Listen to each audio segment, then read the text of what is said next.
Hello student, welcome back to live coding hub.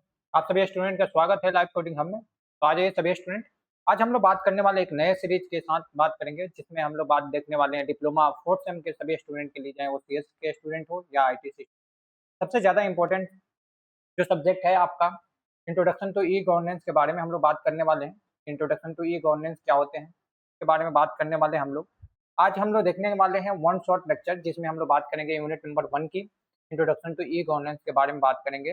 और यहाँ पे हमने 8 टॉपिक्स को कवर करने वाले हैं वो एक लेक्चर में। और आप एक लेक्चर अगर आप के साथ यानी एकदम परफेक्ट तरीके से आप देख लिए और समझ लिए, तो आपका ये यूनिट है बहुत थ्योरिकल है और आप इसमें बहुत ज़्यादा नंबर उठाने का कोशिश कर सकते हैं। आप बहुत ज़्यादा नंबर इसमें ला सकते हैं। लाइव कोडिंग हब को सभी स्टूडेंट सब्सक्राइब कर लें और अपने नोट्स को पाने के लिए सभी लोग टेलीग्राम चैनल पर ज्वाइन कर लें, ताकि वहाँ पे हर एक अपडेट आपको मिलती रहेगी और आप हर एक नोट्स को दे सकते हैं। आपके रिवीजन के लिए बहुत फास्ट हो जाएगा। हम लोग बहुत जल्दी में महामैराथन सेशन लेकर आएंगे, जो आपके एग्जाम के पॉइंट ऑफ व्यू से रहेगा।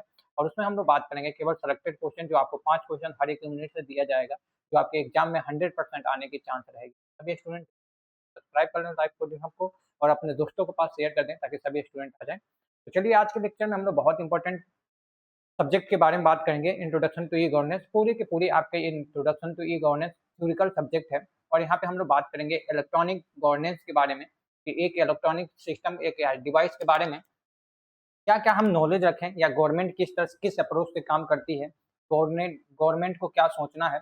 इन सारी चीज़ों के बारे में आज के लेक्चर में हम लोग बात कर रहे होंगे। तो सबसे पहले हम लोग चलते हैं इंट्रोडक्शन टू आईटी सिस्टम में, अपने यूनिट नंबर 1 को बात करते हैं, जिसमें पूरी आपका यूनिट जो रहने वाली है वो रहने वाली है यूनिट नंबर 2। यानी यूनिट नंबर का नाम क्या है आपका, यूनिट नंबर 1 का इंट्रोडक्शन।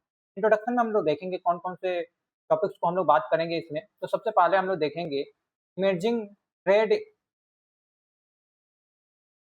इलेक्ट्रॉनिक कम्युनिकेशन टेक्नोलॉजी के बारे में बात करेंगे कि इलेक्ट्रॉनिक कम्युनिकेशन टेक्नोलॉजी क्या है। अब कम्युनिकेशन टेक्नोलॉजी क्या होता है, यानी आईसीटी का मतलब क्या होता है। तो आप कहेंगे सर, ये इलेक्ट्रॉनिक हमारे पास जो है ये इंफॉर्मेशन कम्युनिकेशन टेक्नोलॉजी होता है, जिसके बारे में हम लोग बात करते हैं। Information formation communication technology. अब इंफॉर्मेशन कम्युनिकेशन टेक्नोलॉजी क्या करता है, जब हम बात करते हैं एक डिवाइस से दूसरे डिवाइस से बात करते हैं, क्या उसमें हमारे सॉफ्टवेयर आते हैं या हमारे पास हार्डवेयर पार्ट्स होते हैं।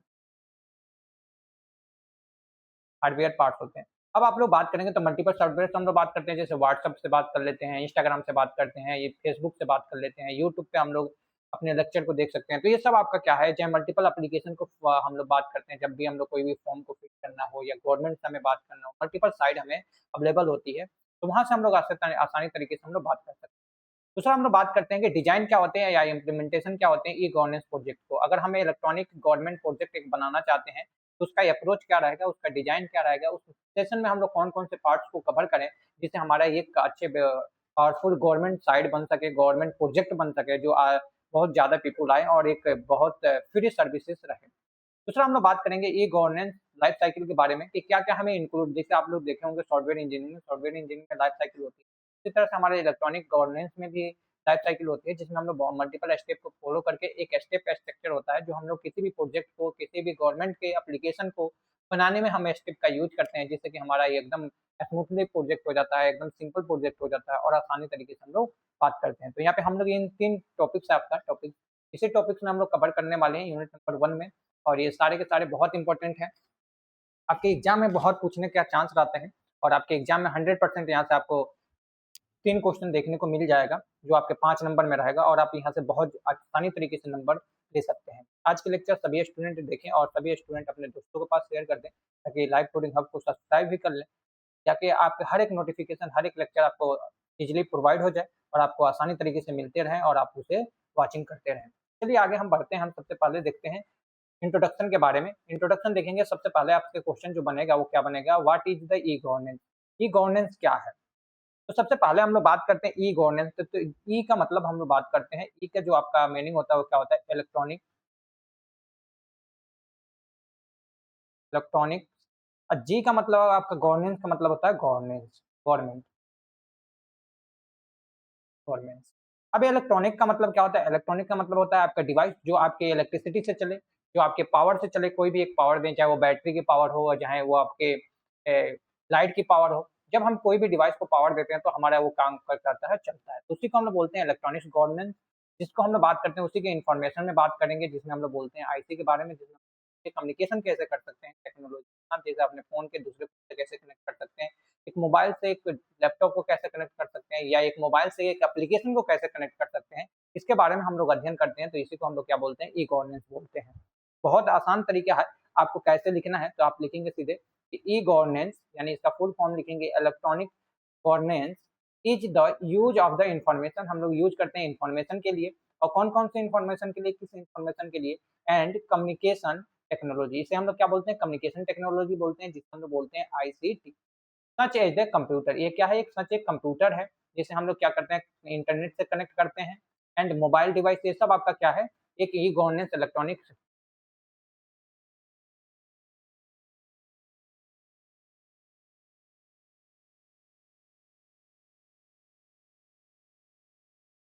mobile device to provide the government services and exchange information and manage government operation efficiency. हम लोग क्या करते हैं, किसी भी मोबाइल के हेल्प से, किसी भी इंटरनेट के हेल्प से, या किसी भी कंप्यूटर डिवाइस के हेल्प से हम लोग क्या करते हैं, गवर्नमेंट सर्विसेज को एक्सचेंज करते हैं, अपने इन्फॉर्मेशन को देते हैं उस एप्लीकेशन पे, या उस या मल्टीपल ऑपरेशन को हम लोग एफिशिएंसी क्या करते हैं, संरचित करते हैं, उसे चलाते हैं। उसी को हम लोग क्या बोलते हैं, ई गवर्नेंस बोलते हैं। तो बिल्कुल क्लियर कट में आप लिख सकते हैं कि ई गवर्नेंस उसे कहते हैं जहाँ पे हम किसी भी इंफॉर्मेशन टेक्नोलॉजी का यूज करके, या जैसे कि कंप्यूटर या इंटरनेट या मोबाइल डिवाइस को यूज करके हम लोग आसानी तरीके से अपने इंफॉर्मेशन चेंज करते हैं, यानी एक जगह से दूसरी जगह भेज सकें, या हम कोई भी गवर्नमेंट एप्लीकेशन पे या गवर्नमेंट साइट पे हम अपने मल्टीपल इंफॉर्मेशन को या उसके बारे में हम जान सके, इसी को हम लोग बात बात करते हैं ई गवर्नेंस सर्विस बोलते हैं।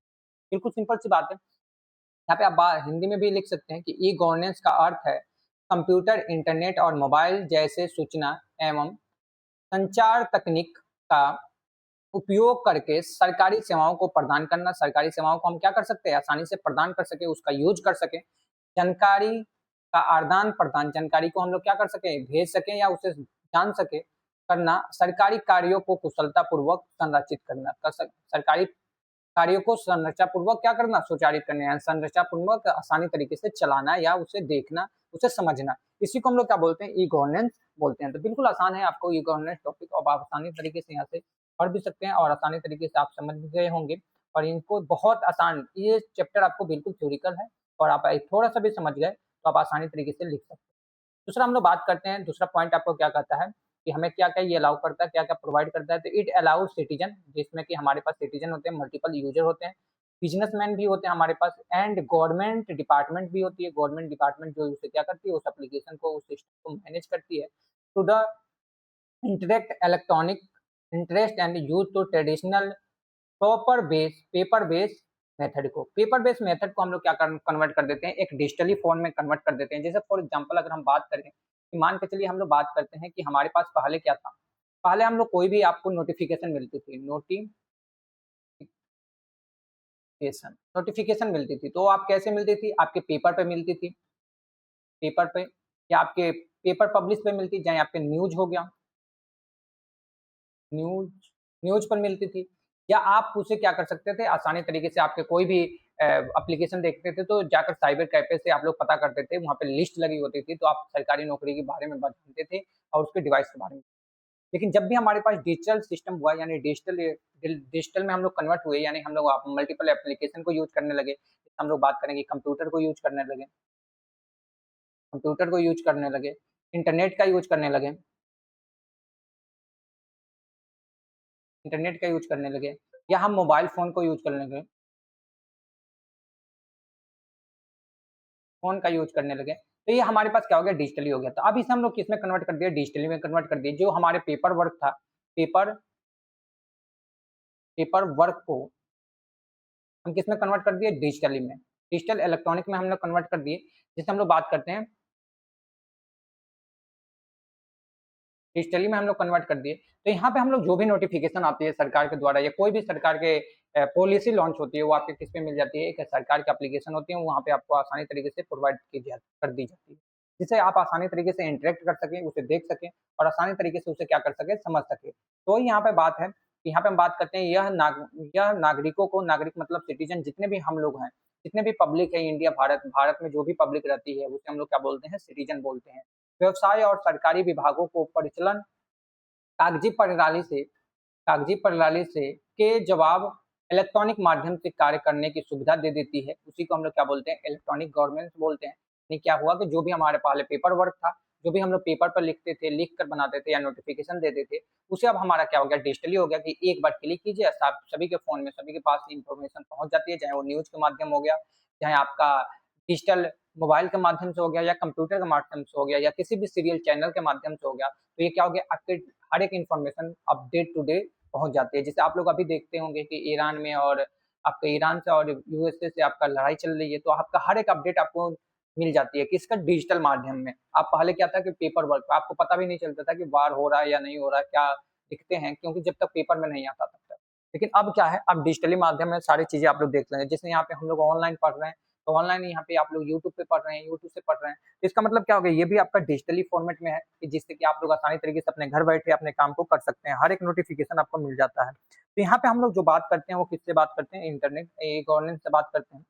तीसरा पॉइंट हमारे पास क्या कहता है? ई गवर्नेंस क्या होगा? तीसरा पॉइंट में आपको लिखना है, तो इसका बिल्कुल आप लोग कहेंगे कि सर हमारे पास जो तीसरा पॉइंट है, द मेन गोल, जो हमारे पास मेन गोल होता है, जो हमारे पास अप्रोच होता है ई गवर्नेंस का करने के लिए, in the improve the quality, इससे क्या हो जाता है? हमारा क्वालिटी इम्प्रूव हो जाती है, हमारा काम करने का तरीका बढ़ जाता है और हमारा स्पीड भी बहुत तेज हो जाती है। जो काम हम 1 दिन में या 10 दिन में एक काम को पूरा करते थे, वो हम 1 घंटे में या 2 घंटे में हम काम को, मल्टीपल काम को पूरा कर देते हैं। ट्रांसपेरेंसी होता है, ट्रांसपेरेंसी का मतलब कि सब किसी के पास अवेलेबल होता है, सारे फॉर्मेट अवेलेबल होती है और ईज़ी टास्क होते हैं, जिससे आप लोग आसानी तरीके से उस अप्रोच को फ़ॉलो करके आसानी तरीके से कोई भी एप्लीकेशन को फ़िल कर सकते हैं या कोई भी डिवाइस आप आसानी से चला सकते हैं। एंड एक्सेसिबिलिटी का मतलब कि हर एक चीज़ को आप एक्सेस कर सकते हैं, हर एक चीज़ आप ढूँढ सकते हैं।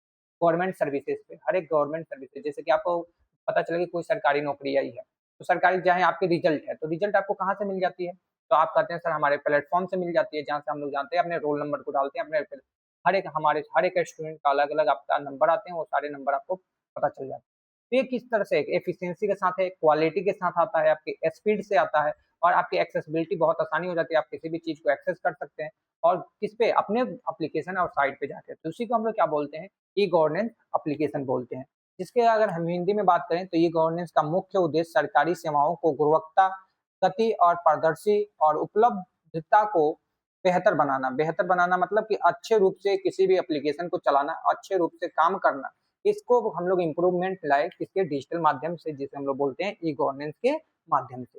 बिल्कुल आप लोगों को इंट्रोडक्शन यहाँ पे लिख सकते हैं, 3 पॉइंट में आपको बेसिकली 3 पॉइंट मिली है और ये तीनों पॉइंट आपको अपने एग्ज़ाम में जब पूछ दिया जाए कि व्हाट इज़ ई-गवर्नेंस, तो आप तीनों पॉइंट को अच्छे तरीके से एक्सप्लेन करके लिख सकते हैं। दूसरा हम लोग बात करते हैं कि ऑब्जेक्टिव क्या है, उद्देश्य क्या था हमारे ई गवर्नेंस को लाने के लिए, क्या उद्देश्य था? तो बिल्कुल हमारे पास जब ये उद्देश्य के बारे में अगर हम बात करें तो पहले हम लोग किस पे काम करते थे, तो पेपर वर्क पे काम करते थे। वहाँ पे सबसे ज़्यादा घूसखोरी थी, करप्शन था। वहाँ पे करप्शन को कम करने के लिए हम लोग लाए अपने ई गवर्नेंस को डिजिटल माध्यम से कि जिससे कम हो सके करप्शन, पैसा लेन-देन कम हो सके। जो भी हमारा काम है, जो भी वर्क है, वो हर एक व्यक्ति के पास पहुँच जाए, हर एक इन्फॉर्मेशन हर एक व्यक्ति के पास रहे, उससे जिससे कि नॉलेज बिल्डअप हो पाए, अपना काम की गतिविधियाँ आसानी तरीके से हो पाए। जो भी पेपर वर्क था, वो जो भी मैनुअल वर्क था, उस मैनुअल वर्क को हम लोग कम कर दें और एक डिजिटली फॉर्म में कन्वर्ट करें, जिससे डिजिटल इंडिया बन पाए। और इम्प्रूवमेंट क्या हो गया? कम्युनिकेशन और गवर्नमेंट और सिटीजन के बीच। जिससे कि हम किसी भी डिजिटल के माध्यम से, किसी भी एप्लीकेशन के माध्यम से, किसी भी सॉफ्टवेयर के माध्यम से हम लोग गवर्नमेंट से क्या कर सकें? डायरेक्ट कनेक्ट हो सकें और बातचीत अपना कर सकें कोई भी। और इसमें कम टाइम भी लगे और कम कॉस्ट भी लगे। बिल्कुल कम समय, कम पैसा, इन सारी चीज़ों को मैनेज करने के लिए हमने ई गवर्नेंस का आया। तो ये उद्देश्य क्या था? तो सबसे पहले हम लोग अगर उद्देश्य आपसे पूछ दिया जाए, objective of the e governance पूछा जाए, तो आप बिल्कुल लिख सकते हैं to the provide the fast government services. हम लोग प्रोवाइड करते हैं fast government services to citizen. ये हर एक नागरिक के लिए एक फास्ट सर्विसेज़ को प्रोवाइड करते हैं, उसी को हम लोग क्या बोलते हैं? E governance. इसका मेन उद्देश्य यही था कि हर एक नागरिक के पास हर एक सेवा अच्छे तरीके से पहुँचना। तो यहाँ पे बात करते हैं नागरिकों को तेज़ गति से सरकारी सेवाओं को प्रदान करना। हर एक नागरिकों के पास, हर एक व्यक्ति के पास आसानी तरीके से जो भी सरकार वर्क कर रही है, जो भी सरकार सरकारी नौकरी निकाल रही है, जो भी पॉलिसी ला रही है, वो हर एक आदमी के पास पहुँच जाए, जिससे कि हर एक व्यक्ति क्या कर सके, आसानी तरीके से उस पॉलिसी का, उस एप्लीकेशन का अच्छे से फ़ायदा उठा सके। दूसरा हम लोग बात करते हैं कि दूसरा क्या हुआ, तो दूसरा आप लोग बात करते हैं तो इंक्रीज ट्रांसपेरेंसी, इंक्रीज हो गया इससे ट्रांसपेरेंसी एंड रिड्यूस हो गया आपका करप्शन। जब ट्रांसपेरेंसी का मतलब कि हर एक चीज आपको पता है कि कहाँ पे कौन सी पैसे देनी है या कहाँ पे कौन सी काम को करनी है, तो उससे आपका क्या हो जाएगा, करप्शन खत्म हो जाएगा। जिससे कि आपको कोई भी कर्मचारी आपसे पैसे ज्यादा नहीं डिमांड कर सकता है। चाहे फॉर्म के अगर 100 रुपए निर्धारित कर दी गई सरकार से कि फॉर्म आपको फिल करना है 100 रुपए में, तो आप 100 रुपए ही पे करते हैं। कोई दूसरा व्यक्ति आपको एम्प्लॉय ये नहीं कर सकता कि आप 200 रुपए दिए। तो ये आपका क्या हो गया, करप्शन कम हो गया। जिससे कि आपका डिजिटली जब भी हम लोग कन्वर्ट करते हैं तो वहाँ पे भ्रष्टाचार यानी करप्शन हमारा क्या हो जाता है, कम हो जाता है। तो यहाँ पे क्या हो गया, पारदर्शी बढ़ गया और आपका भ्रष्टाचार क्या हो गया, कम हो गया, बिल्कुल कम हो गया, ना के बराबर हो गया। अब आप लोग देखते होंगे डिजिटल के ज़माना में बहुत कोई भी करप्शन लेता है तो आप लोग तुरंत वीडियो बनाकर सोशल मीडिया पे डाल देते हैं, जिससे कि आपका उनका जॉब भी खत्म हो जाता है। तो इससे कोई भी करप्शन यानी घूस लेने से कोई भी व्यक्ति आपका होता है कि डरता है। तीसरा हम पॉइंट बात करते हैं to reduce the paper work. Paper work जो पहले के समय में पेपर वर्क कम काम होता था, उस पेपर वर्क को कम करने के लिए ई गवर्नेंस को लाया गया। और मैनुअल प्रोसेस का मतलब कि ऑफिस में जाकर फॉर्म को हाथ से फिल करके भरने वाला जो प्रोसेस था, इस सारे प्रोसेस को ई गवर्नेंस आने से क्या हो गया, खत्म हो गया। इसे खत्म करने के लिए ई गवर्नेंस को लॉन्च किया गया था। तो कागजी कार्रवाई और मैनुअल प्रक्रियाओं को कम करने के लिए हम लोग क्या किए, डिजिटल की तरफ गए और ई गवर्नेंस को लॉन्च किए। सरकार ने ई गवर्नेंस को क्या की, लॉन्च कर दी। फोर्थ हम लोग बात करते हैं टू प्रोवाइड द कम्युनिकेशन। अब क्या हुआ, तो प्रोवाइड किया गया कम्युनिकेशन को, जिससे किसके किसके बीच में गवर्नमेंट और सिटीजन क्या करे, आसानी तरीके से अपने कोई भी बात, कोई भी दिक्कत आप आसानी तरीके से सरकार से या गवर्नमेंट एम्प्लॉय से कनेक्ट होकर डिजिटल के माध्यम से अपने घर बैठे माध्यम से क्या कर सके, साझा कर सके, जिससे कि आप हर एक काम को क्या किया जा सके, आसानी तरीके से पूरा किया जा सके, बेहतर बनाया जा सके। तो यहाँ पे सरकार की क्या था कि सरकार और नागरिकों के बीच संचार बेहतर बनाया जाए, कि कनेक्शन भी बेहतर किया जाए। कनेक्शन मतलब कि इंटरेक्शन, कि सरकार पहले क्या था, गवर्नमेंट और सिटीजन के बीच में कोई भी कनेक्शन नहीं था। तो वहाँ पे गवर्नमेंट और सिटीजन के बीच एक सरकारी पोर्टल के माध्यम से क्या कर दिया गया, इंटरेक्शन बनाया गया। जैसे अभी आप लोग बात करते हैं कि जब भी हम लोग बात एम्बुलेंस के पास फोन करते हैं तो सबसे हेडक्वार्टर पे जाता है, एम्प्लॉय मेन एम्प्लॉय के पास जाता है। तो अगर आप फोन कर दिए हेडक्वार्टर में तो वहाँ पे आपके घर पे एम्बुलेंस आएगी ही आएगी। चाहे आप डायल 100 पे फोन कर दिए तो हेडक्वार्टर से जाएगा, हेडक्वार्टर से आपके नजदीकी पुलिस स्टेशन पे फोन जाएगी और वहाँ से पुलिस को आना है। ये नहीं कहेगा पुलिस कि हम नहीं जाएंगे या नहीं काम करेंगे। तो इससे क्या हो गया, आपका बेहतर कम्युनिकेशन हो गया। आप हर एक दिक्कत को सामना करने के लिए आपको सरकार ने प्रोवाइड कर दी, जिससे कि आप लोग उस काम को आसान बन जाए। दूसरा हमारे पास क्या था कि सेव टाइम, इससे हमारा क्या हुआ, टाइम भी बचा और आपका कॉस्ट भी बचा। बोथ किसको किसको, गवर्नमेंट को भी पैसा बचा और पब्लिक को भी। जो व्यक्ति आपको सरकारी में जाकर या मान के चलिए पैसा निकालना है, एक हम लोग एग्जाम्पल ले लेते हैं, मान के चलिए पहले पैसा निकालना था तो बैंक में हम लोग जाते थे, बैंक में आसानी तरीके से लाइन लगाते थे। लाइन लगाने के बाद से हमें शाम तक या उसके अगले दिन हमारे पास क्या होता था, पैसा मिलता था। हम लोग चेक भरते थे या हमें फिलअप करना पड़ता था और आसानी तरीके से हमें पैसा मिलता था। तो हमारा टाइम भी जाता था, वहाँ पे पैसा खर्च करके हम अपने घर से ऑटो लेकर या रिक्शा लेकर या बाइक से या किसी भी कार से हम लोग जाते थे, तो वहाँ पे पैसा भी खर्च करते थे। लेकिन अब क्या हो गया, जब ये डिजिटल माध्यम आया, जैसे कि आपका फ़ोन पे आ गया है, मल्टीपल एप्लीकेशन आ गया, पेमेंट एप्लीकेशन आ गया है, जिससे कि आप क्या करते हैं कि आसानी तरीके से बिना बैंक के जाए हुए अपने सारे पैसे के अपने कोई भी काम आसानी तरीके से कर सकते हैं। चाहे आपके पास पैसा हो या ना हो, आपके पास अगर फ़ोन है, तो आप आसानी तरीके से उस एप्लीकेशन का यूज़ करके फ़ोन पे का, गूगल पे का, पेटीएम का, आप आसानी तरीके से कोई सामान को खरीद सकते हैं। तो यहाँ पे गवर्नमेंट का भी पैसा बचा और गवर्नमेंट का पैसा किस तरह से बचा कि एम्प्लॉयी को भी कम कर दिया वहाँ उन्होंने। और जो एम्प्लॉयी ज़्यादा रखना पड़ता था कि पेपर उसके सारी चीज़ें मैनेज करने के लिए, वहाँ पे एम्प्लॉयी भी क्या कर दिया, कम हो गया, सारा डिजिटली में कन्वर्ट कर दिया कि आसानी तरीके से काम को हो सके और आपका हिस्ट्री भी क्रिएट हो सके। तो यहाँ पे सबसे इम्प्रूवमेंट इस उद्देश्य से था कि इस चीज़ों को हम लोग बहुत फास्ट कर सकें। एक दूसरा हम लोग बात करते हैं कि टाइप्स ऑफ ई गवर्नेंस, कितने टाइप्स के हमारे पास ई गवर्नेंस सर्विसेज प्रोवाइड करती है। तो पहला हमारे पास जो टाइप्स है वो क्या है, जी2सी। जी2सी का मतलब क्या है, गवर्नमेंट टू सिटीजन के बीच में इंटरेक्शन। तो सर्विस जो प्रोवाइड की जाती है वो किस तरह से प्रोवाइड की जाती है, फ्रॉम टू गवर्नमेंट और सिटीजन के बीच जो होना चाहिए कि एक ऐसा सर्विसेज लाए जिससे क्या हो कि गवर्नमेंट और सर्विस के या सिटीजन के बीच में हो। गवर्नमेंट और सिटीजन के बीच में कैसे, कि जैसे ऑनलाइन पासपोर्ट एप्लीकेशन बनाना है तो सीधे किसके पास जाएगा, आपका जब भी फॉर्म फिल करेंगे तो किसके पास जाएगा, सरकार के पास जाएगा। कौन अप्लाई करेगा, जिसको जरूरत होगी, किसी भी सिटीजन को जरूरत होगी पासपोर्ट का, या आपका बर्थ सर्टिफिकेट बनाना है या डेथ सर्टिफिकेट बनवाना है, कोई भी सर्टिफिकेट बनवाना है, तो आप क्या करते हैं कि मल्टीपल सरकारी पोर्टल पे जाते हैं, वहाँ पे अप्लाई करते हैं, वो सीधे किसके पास जाता है, सरकार के कर्मचारियों के पास जाता है, वहां से आपको मिल जाती है। तो आप घर बैठे इन सारी चीजों को कर सकते हैं, आसान कर सकते हैं। तो यहाँ पे इसी को हम लोग क्या बोलते हैं, गवर्नमेंट और सिटीजन। तो यहाँ पे क्या है कि गवर्नमेंट से डायरेक्ट कनेक्शन हो सिटीजन की, इसी को हम लोग बोलते हैं G2C कनेक्शन बोलते हैं। फॉर एग्जाम्पल अगर हम बात कर ले तो ऑनलाइन पासपोर्ट एप्लीकेशन, ये ऑनलाइन पासपोर्ट एप्लीकेशन गवर्नमेंट ने लॉन्च कर दी। अगर किसी भी व्यक्ति को पासपोर्ट बनवाना है तो वहाँ पे सबसे पहले आवेदन होता है, आवेदन करने के बाद से उनका पासपोर्ट की प्रक्रिया चलती है। तो सबसे पहला स्टेप क्या हो गया, आवेदन करना। तो किसके पास जाएगा, सरकार के पास। सरकार उसको वेरीफाई कराएगी, वेरीफाई करने के बाद से उसको पासपोर्ट का योग होगा तो उसे नोटिफिकेशन जाएगी कि आपका पासपोर्ट बन सकता है, आप आकर इंटरव्यू दे दीजिए या अपने डॉक्यूमेंट को जमा कर दीजिए। दूसरा, अगर हम ऑनलाइन डेथ सर्टिफिकेट या बर्थ सर्टिफिकेट हम लोग बनवाते हैं तो वहाँ पे हम लोग क्या करते हैं, सबसे पहले अप्लाई करते हैं, वो कैटेगरी चूज की जाती है, सरकार वेरीफाई करती है। तो सरकार वेरीफाई करने के बाद से फिर आपको बर्थ सर्टिफिकेट या डेथ सर्टिफिकेट आपको बनाकर प्रदान कर देती है। चाहे आय, जाति, निवास जो भी आप बनवाते हैं वो पहले क्या करते हैं, एप्लीकेशन पे ऑनलाइन करवाते हैं। तो ये सब चीजें क्या हो गई, ई गवर्नेंस का टाइप्स है। तो पहला टाइप अपने देख लिए G2। दूसरा टाइप हम लोग बात करते हैं G2G, यानी गवर्नमेंट टू गवर्नमेंट। अब जो भी हमारे पास गवर्नमेंट हो या गवर्नमेंट के एम्प्लॉय हो, उसके बीच में इंटरेक्शन हो, तो उसे हम लोग क्या बोलते हैं, G2G। जैसे कि गवर्नमेंट का कोई भी काम हो और गवर्नमेंट के एम्प्लॉय करते हैं, जैसे सरकारी बैंक हो और सरकार के पैसा हो, तो इसमें क्या होते हैं, कनेक्शन होते हैं। तो ये क्या हो गए, G2G, यानी इसको हम लोग बोलते हैं गवर्नमेंट टू गवर्नमेंट कम्युनिकेशन को हम लोग क्या बोलते हैं, G2G बोलते हैं। जिसमें हमारे पास क्या होते हैं, डाटा शेयरिंग। कि मान के चलिए कि कोई पुलिस है, पुलिस किसी क्राइम को करती है, तो पुलिस के सर यानी किस में काम करती है, वो गवर्नमेंट के लिए काम करती है पुलिस। और गवर्नमेंट किस लिए काम करवाती है, कि हमारे कोई भी क्राइम, हमारे सिटीजन को कोई दिक्कत ना हो। तो वहाँ पे जो भी डाटा होती है, जो भी डिपार्टमेंट होती है, वो किसके लिए काम करती है, सरकार के लिए काम करती है। तो जो भी वो काम करेगी वो किसके लिए करेगी, सरकार के लिए। तो यहाँ पे जो कनेक्शन हुआ वो किस तरह का कनेक्शन हुआ, G2G। तो यहाँ पे हम बात करते हैं फॉर एग्जाम्पल कि data sharing between police and transport department.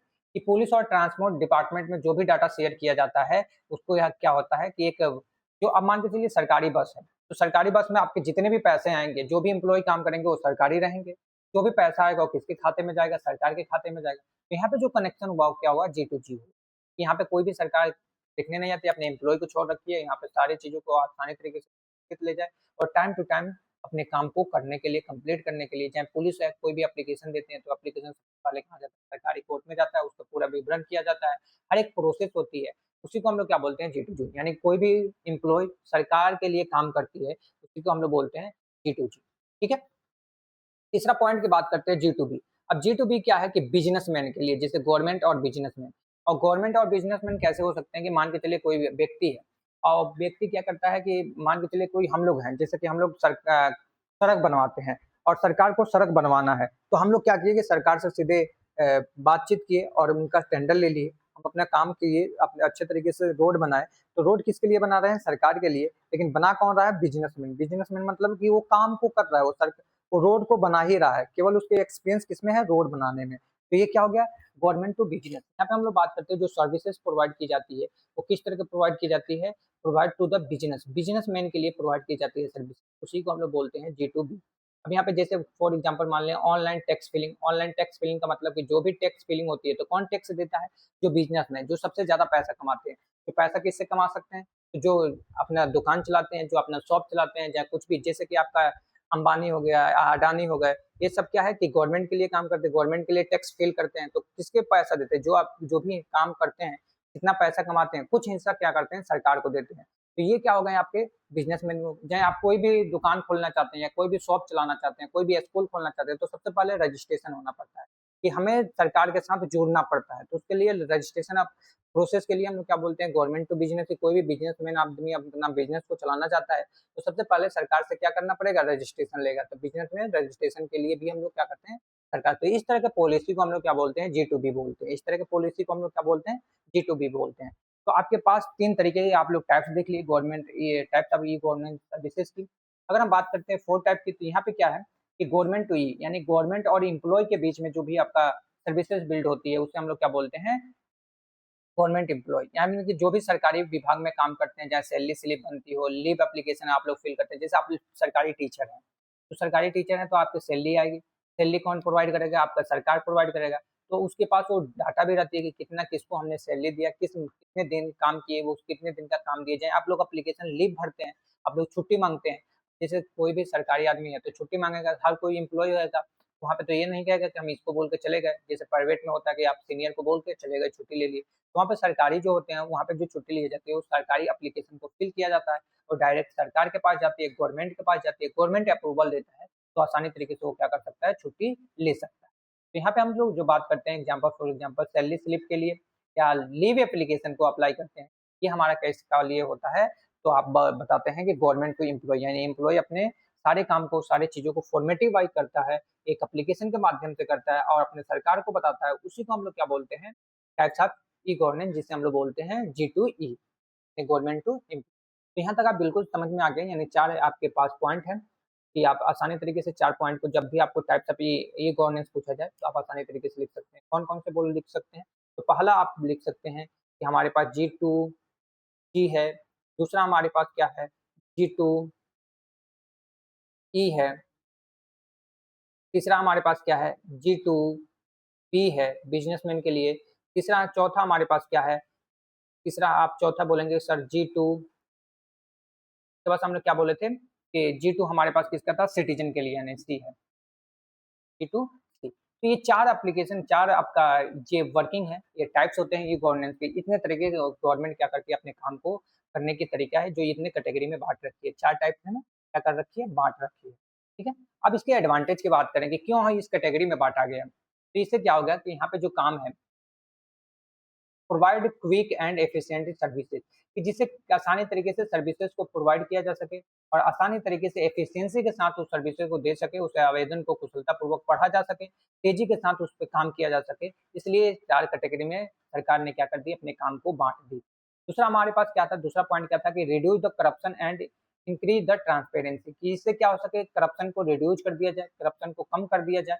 यानी घोटाला जो भी हो रहा है या भ्रष्टाचार जो भी घूसखोरी हो रही है उसे कम कर दिया जाए और इंक्रीज कर दिया जाए ट्रांसपेरेंसी, अपने काम को, एफिशिएंसी को, आपका हर एक व्यक्ति अपने रिस्पॉन्सिबिलिटी के साथ कोई भी काम को पूरा करे, जो ट्रांसपेरेंसी के साथ पूरा करे, कोई भी बिना किसी हिचकत, बिना किसी दिक्कत की, तो उसे हम लोग क्या बोलते हैं, इंक्रीज द ट्रांसपेरेंसी, जिससे ट्रांसपेरेंसी को इंक्रीज करने के लिए 4 कैटेगरी में बांटा गया।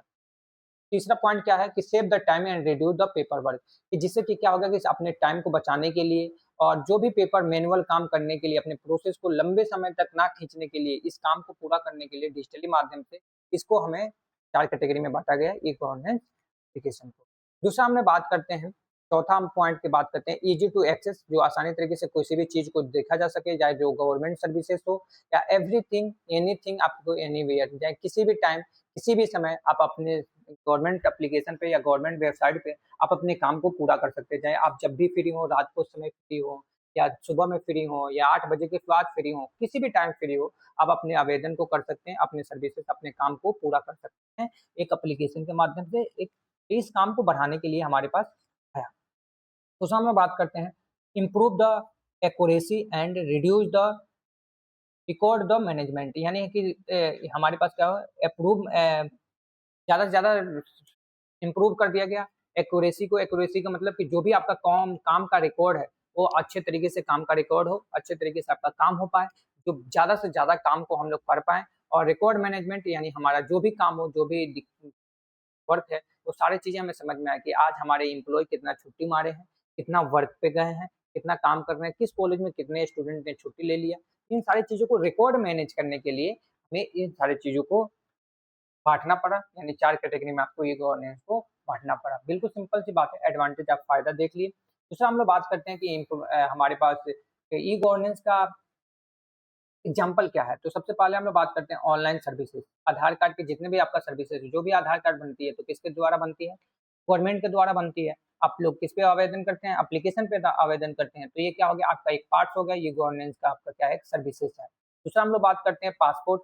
पासपोर्ट आप लोग बनवाते हैं तो किससे बनवाते हैं? सरकार के ज़रिए से बनवाते हैं, सरकार बनाती है।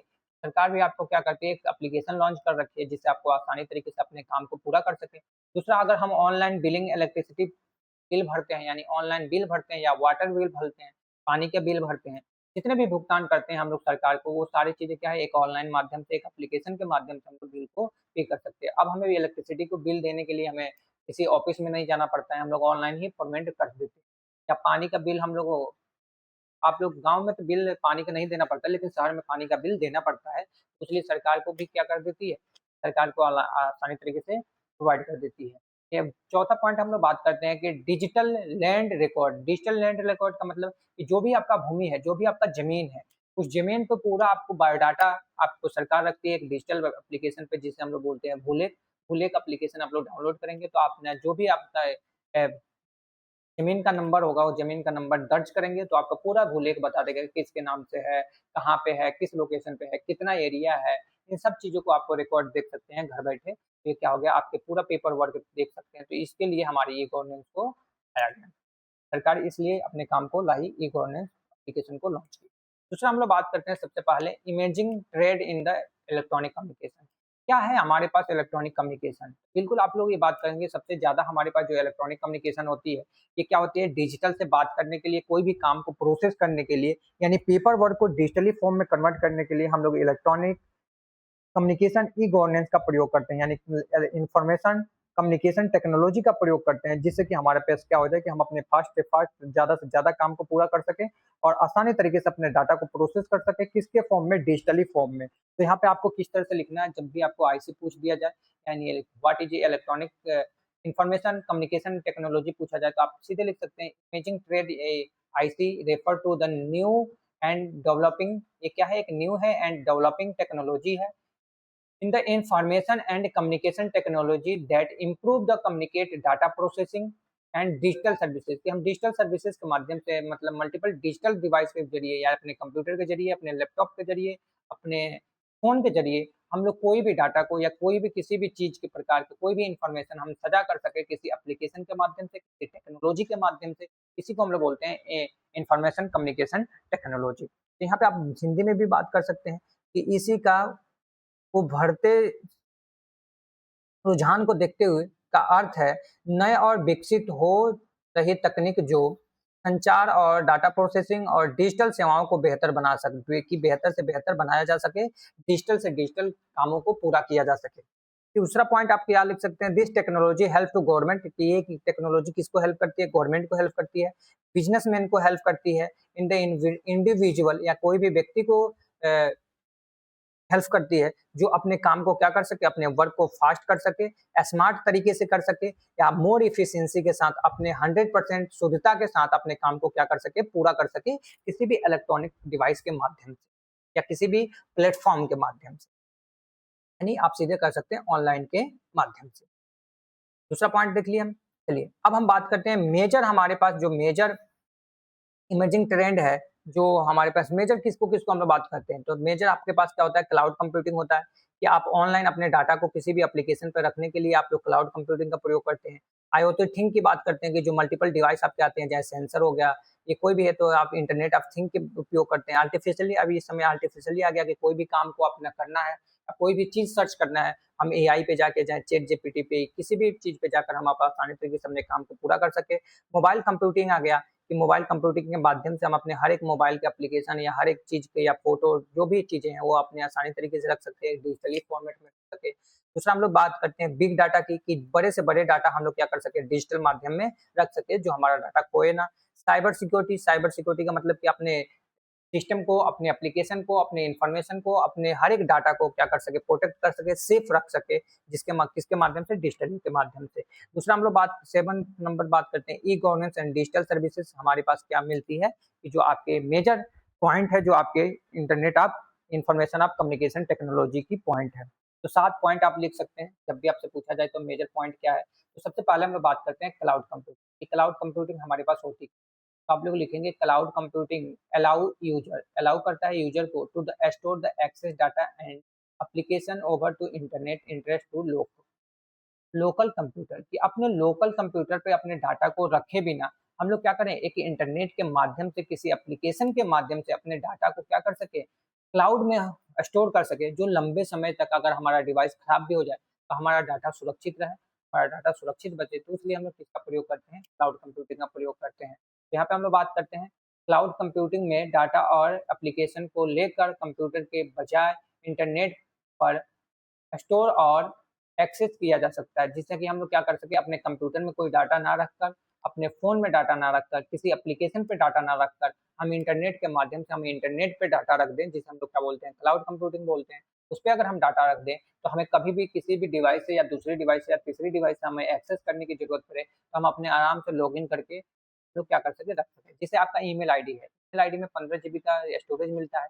आप ईमेल आईडी में अपने फ़ोटो को रख सकते हैं, अपने इम्पोर्टेंट डॉक्यूमेंट्स को रख सकते हैं। जैसे कि आपका डिवाइस अगर खो भी जाता है या आपका डिवाइस चोरी भी हो जाती है, तो आप अपने क्या करते हैं कि अपने ईमेल आईडी किसी दूसरी डिवाइस में लॉगिन करते हैं, वहाँ से अपना पूरे डॉक्यूमेंट्स को आसानी तरीके से इंटरनेट के ज़रिए डाउनलोड करके रख सकते हैं। तो इसका मतलब क्या हो गया कि आप क्लाउड कंप्यूटिंग पे क्या कर दीजिए, अपने डाटा को रख लीजिए। दूसरा पॉइंट हमारे पास क्या कहता है कि दूसरा क्लाउड कंप्यूटिंग हम लोग क्यों यूज़ करते हैं, तो रिड्यूस द हार्डवेयर कॉस्ट। ये हार्डवेयर कॉस्ट को कम करने के लिए, यानी ज़्यादा से ज़्यादा अगर हमारे बल्क में डाटा है, तो डाटा के लिए हमें क्या करना पड़ेगा, मेमोरी बढ़ाना पड़ेगा। मेमोरी बढ़ाएँगे तो हमारा हार्डवेयर कॉस्ट भी बढ़ेगा, यानी पैसा लगेगा। हम कम पैसों में क्या कर सकें, क्लाउड कंप्यूटिंग का यूज़ करके अपने डाटा को प्रोवाइड कर सकें। यहाँ पे क्या है कि cost and provide the easy access for anywhere, कि कोई भी व्यक्ति आसानी तरीके से अपने एप्लीकेशन को, अपने डाटा को एक्सेस कर सके, इसलिए हम लोग क्लाउड कंप्यूटिंग का प्रयोग करते हैं। जैसे आप लोग बात करते हैं, फॉर एग्जांपल आप लोग नाम भी सुने होंगे, गूगल ड्राइव। गूगल ड्राइव पे क्या है, तो आप लोग कहते हैं कि सर हम लोग इमेज और फ़ोटो अपने डॉक्यूमेंट को यहाँ पे धर देते हैं इंटरनेट पे, तो ये क्या है, क्लाउड कंप्यूटिंग होता है। या ड्रॉप बॉक्स के भी बारे में बात करते हैं, ड्रॉप बॉक्स भी आपका क्या है, क्लाउड कंप्यूटिंग है, जिसमें आप लोग आसानी तरीके से अपना डाटा रख सकते हैं। आपकी किस पे रखते हैं, इंटरनेट पे रखते हैं, ठीक है। दूसरा हम लोग बात करते हैं, दूसरा पॉइंट की बात करते हैं, इंटरनेट ऑफ थिंग, जिसे हम लोग बोलते हैं आईओटी। आईओटी क्या है, तो आईओटी क्या है, एक फिजिकल डिवाइस होते हैं जो हम लोग सेंसर, मशीन या किसी भी एप्लीकेशन की हम लोग क्या कर सकें, इंटरनेट से कनेक्ट कर सकें, उसे ऑटोमेशन बना सकें। तो इसलिए हम लोग किसको यूज करते हैं, इंटरनेट ऑफ थिंग का यूज करते हैं। तो यहाँ पे बात करते हैं इंटरनेट थिंग, अगर पूछ दिया जाए तो आपको कैसे लिखना है, बिल्कुल आप लिखेंगे कि आईओटी कनेक्ट फिजिकल डिवाइस। ये कैसे कनेक्ट करते हैं, फिजिकल डिवाइस से करते हैं, जैसे लाइक सेंसर आपका हो गया। जैसे आप लोग देखे होंगे कि रोबोटिक कार आ रही है, तो किसमें वो क्या यूज कर रही है, आईओटी थिंग का यूज कर रही है, इंटरनेट ऑफ थिंग का यूज कर रही है। चाहे आपका मशीन आ गया, मशीन लर्निंग आ गया, ये सब किसमें है, आईओटी थिंग्स में है या मशीन है। एंड आपका क्या हो गया, अपेयरिंग्स टू द इंटरनेट। इससे हम लोग क्या करते हैं, अपेयरेंस हो जाते हैं, यानी कनेक्ट हो जाते हैं इंटरनेट के थ्रू, जिससे कि हमारा काम क्या हो सके, फास्ट हो सके। इसमें भी आप लोग सकते हैं कि आईओटी में सेंसर, मशीन और उपकरणों को इंटरनेट से जोड़ने के लिए हम लोग किसका उपयोग करते हैं, आईओटी का उपयोग करते हैं। जिससे कि हमारे पास दूसरा पॉइंट क्या लिखना है कि this device can collect or the share data and automatically. जिससे कि हमारा हर एक डिवाइस या हर एक एप्लीकेशन क्या करे कि अपने डाटा को कलेक्ट कर सके, इससे ऑनलाइन माध्यम से ऑटोमेटिक में हमें किसी भी काम को, जैसे आपका सेंसर है, तो जो गाड़ी सेंसर वाली चलती है, वो हर एक डाटा को, अपने रोड को पढ़ के, हर एक व्यक्ति को पढ़ कर एब्जॉर्ब करके चलती है, हमें कुछ भी नहीं करना पड़ता है। जैसे आप लोग देखे होंगे कि रोबोटिक कार आ गई है, तो उसमें किसका प्रयोग किया गया है, सेंसर का प्रयोग किया, सेंसर का प्रयोग किया गया है। चाहे आप लोग जब थंब लगाते हैं, अपने फिंगरप्रिंट लगाते हैं, वो भी क्या है, आपका सेंसर है कि आपके फिंगर पहले एब्जॉर्ब करा दिए हैं। जब भी आप लोग डालते हैं तो खुल जाता है, लेकिन दूसरा व्यक्ति अपना थंब लगाता है तो नहीं खुलता। क्यों? क्योंकि वो उसका पूरा डिज़ाइन एब्जॉर्ब कर लेती है, उस डाटा को कलेक्ट कर लेती है। जब उसको वही डाटा मिलेगा तो सेम उस पे चलेगी, अदरवाइज़ वो नहीं। ऑटोमेटिक क्या करती है, वो रीड कर लेती है, तभी वो काम करती है। जैसे फॉर एग्ज़ाम्पल अगर हम बात करें, smart home device. Smart home device का मतलब जैसे लाइट, जैसे आप लोग दरवाज़ा खोलिए, लाइट या ऑटोमेटिक दरवाज़ा, वो भी क्या हम वहाँ पे भी सेंसर का प्रयोग करते हैं। या स्मार्ट ट्रैफिक सिस्टम पे आप लोग देखे होंगे कि ट्रैफिक में जाते हैं, तो सेकंड आ जाती है। वहाँ पे कोई भी एम्प्लॉयी नहीं होता है, कोई भी व्यक्ति नहीं होता है उसे ऑपरेट करने के लिए, लेकिन ऑटोमेटिक वो काम करती है। 30 सेकंड के लिए जहाँ पे देखेगी कि जाम ज़्यादा लग गया, वहाँ पे तुरंत क्या करेगी कि ट्रैफिक ऑन हो जाएगा और वहाँ पे सबको क्या करेगा, जहाँ पे ट्रैफिक रुकेगा, फिर दूसरे एक-एक करके हर एक रोड को ओपन करता रहेगा और आदमी को जाते रहेंगे।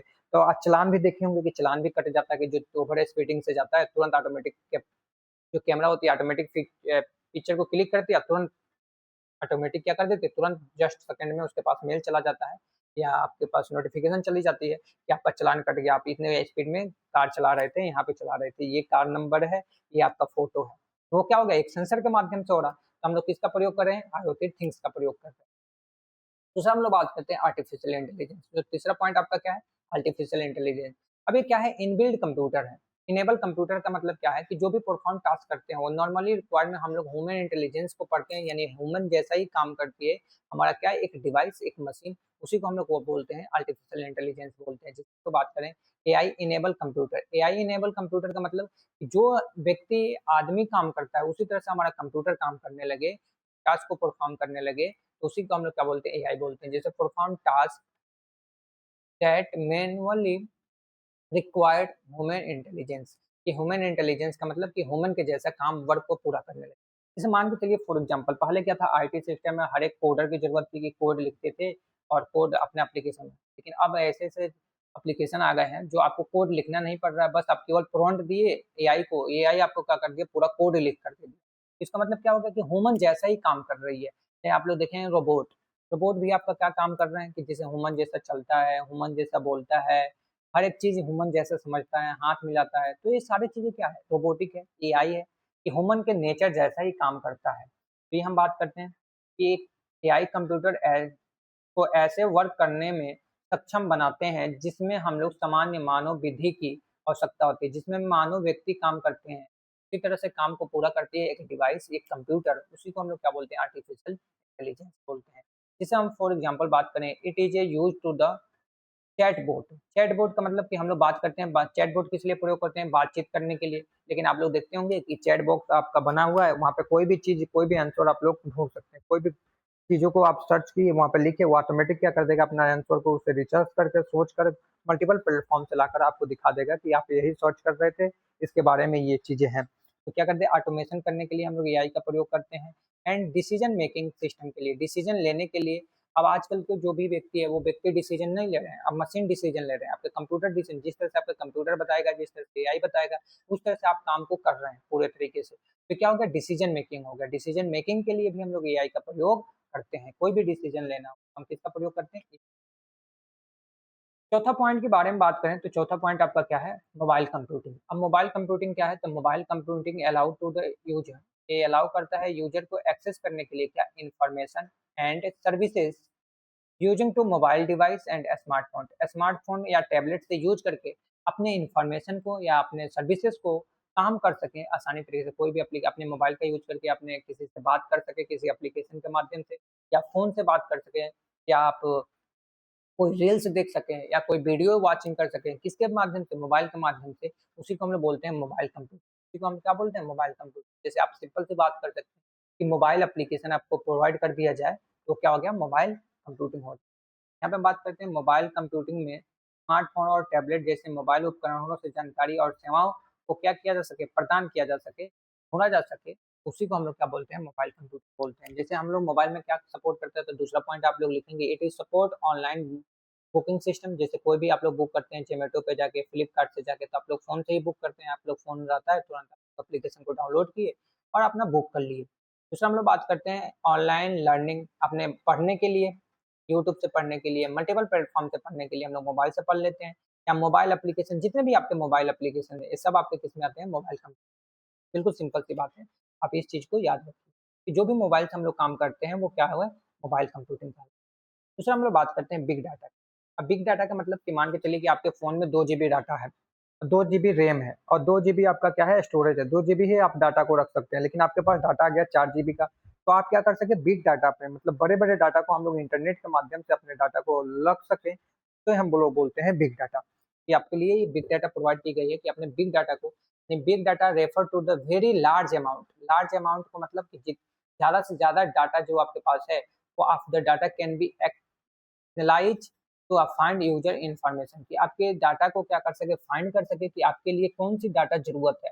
उस डाटा को रखे, बाकी डाटा को क्या कर सके? डिलीट कर सके। आपको काम करने में मैनुअल है, आपको मान के चलिए 100 डाटा हमने दे दिया और 100 डाटा में हमने बोला कि ये सब जितने व्यक्ति के 10,000 रुपए सैलरी है, उस व्यक्ति को रखिए, बाकी जिसको ज़्यादा है उसे डिलीट कर दीजिए। तो आप एक-एक करके करेंगे, लेकिन वही हमने बिग डाटा को दिया, तो बिग डाटा एनालाइज़ करेगा, बस हमने प्रॉम्प्ट लिखा कि जो भी हमारे पास एक कमांड हमने लिखा कि जो भी हमारे पास 10,000 एम्प्लॉयी हैं, जो 10,000 में 10,000 की सैलरी है, उसी को रखिए, बाकी को डिलीट कर दीजिए। तो आपको तुरंत क्या कर देगा? फ़िल्टर करके आपकी इन्फॉर्मेशन को कन्वर्ट कर देगा और उस डाटा को रख देगा, बाकी डाटा को क्या कर देगा? डिलीट कर देगा। तो इससे किसकी हेल्प से हुआ? हमने बिग डाटा से। यहाँ पे बात करते हैं, it is a help to government and compare to the planning and decision making. इससे हमारा क्या होता है कि हम लोग प्लानिंग कर सकते हैं अच्छे-अच्छे काम करने के लिए, या डिसीजन लेने के लिए हम लोग यूज़ करते हैं किसका? Big data. तो बिल्कुल सिंपल सी बात है।